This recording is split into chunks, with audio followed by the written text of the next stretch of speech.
Hello বন্ধুরা, চলে এসেছি আজকে রান্নাঘরে। আজকে আমি রান্না করছি ঝাল ঝাল কষা মাংস। কষা মাংস না, ঝাল ঝাল মাংস বলতে পারেন। এই যে প্রথমে আমি মাংসগুলোকে ভালো করে পরিষ্কার করে তারপর নুন, হলুদ আর লঙ্কার গুঁড়ো আর একটু কাঁচা তেল আর একটু ভিনেগার দিয়ে রেখে দিয়েছিলাম। এবার এটাকে আমি ভালো করে দেখুন, এটাকে ভালো করে মেখেছি। এরপরে এটাকে কিছু আদা, পরিমাণ মতো আদা, পেঁয়াজ, কাঁচা লঙ্কা, রসুন সব পেস্ট করেছি। এই পেস্টটা এর মধ্যে দিয়ে দেব। এটা খুব সুন্দর করে এবার এটাকে মাখবো। মেখে বেশ কিছুক্ষণ ম্যারিনেট করতে রেখে দেব। এর মধ্যে আবার কিছুটা কাঁচা সর্ষের তেলও দিয়েছি।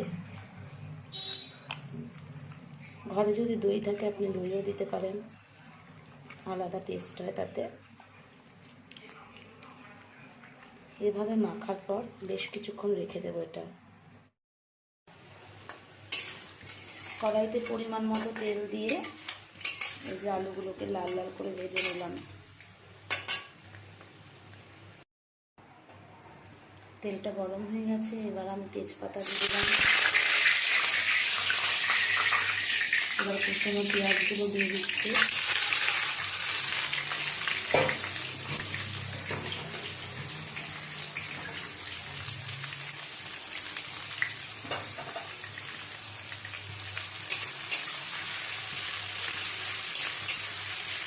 এই পেঁয়াজগুলোকে লাল লাল করে ভাজতে হবে।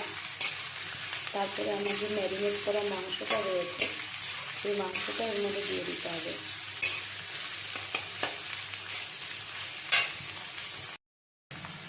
আবারও আপনাদের বলে দিই, আমি মাংসটা কীভাবে ম্যারিনেট করেছি। প্রথমে মাংসটাকে ভালো করে ধুয়ে তারপর তার মধ্যে নুন, পরিমাণ মতো নুন, হলুদ, লঙ্কার গুঁড়ো আর এগুলো দিয়ে প্রথমে মেখেছি। আর তারপরে পেঁয়াজ, আদা, রসুন, কাঁচা লঙ্কা কিছুটা পেস্ট করে নিয়ে সেই পেস্টটা দিয়ে মাংসটাকে মেখে নিয়েছি। এই যে দেখুন মাখা রয়েছে মাংসটা। এই যে মাংসটা ম্যারিনেট করা রয়েছে বেশ কিছুক্ষণ ধরে। এর মধ্যে একটু ভিনেগারও দিয়েছিলাম। আলুটা ভেজে রাখা রয়েছে। পেঁয়াজটা যখন লাল লাল হয়ে ভাজা হয়ে যাবে তখন এর মধ্যে মাংসটা দিয়ে দেব। দেখুন বন্ধুরা, পেঁয়াজটা লাল লাল ভাজা হয়ে এসেছে। এবার আমি এর মধ্যে মাংসটা দিয়ে দিচ্ছি।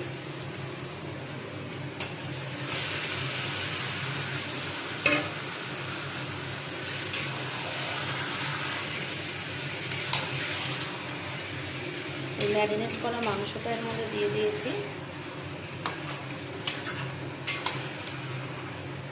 এবার এটাকে বেশ অনেকক্ষণ ধরে কষাতে হবে।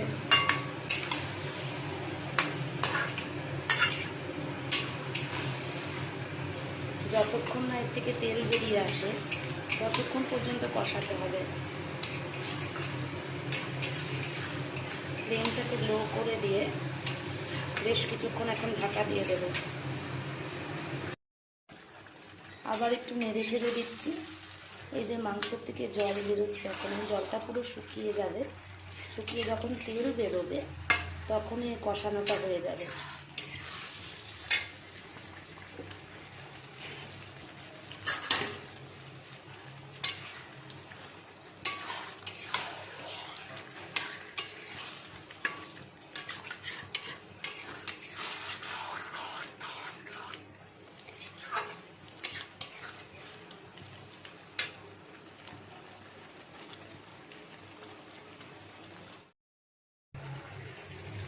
মাংসটা বেশ কিছুক্ষণ কষানোর পর ভাজা আলুগুলো এর মধ্যে দিয়ে দিয়েছি। আলুগুলো দিয়ে আবার একটু বেশ কিছুক্ষণ কষবে, শুকনো শুকনো হয়ে আসবে।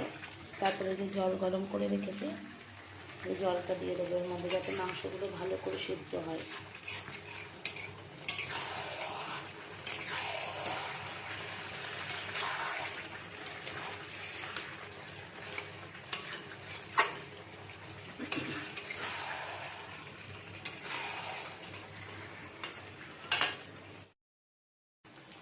বন্ধুরা, আমার মাংস রান্না রেডি।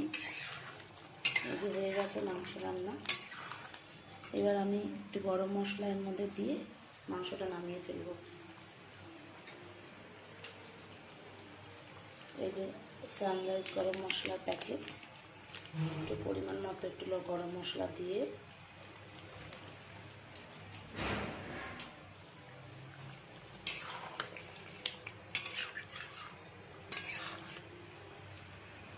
রেডি আমার ঝাল ঝাল মাংস।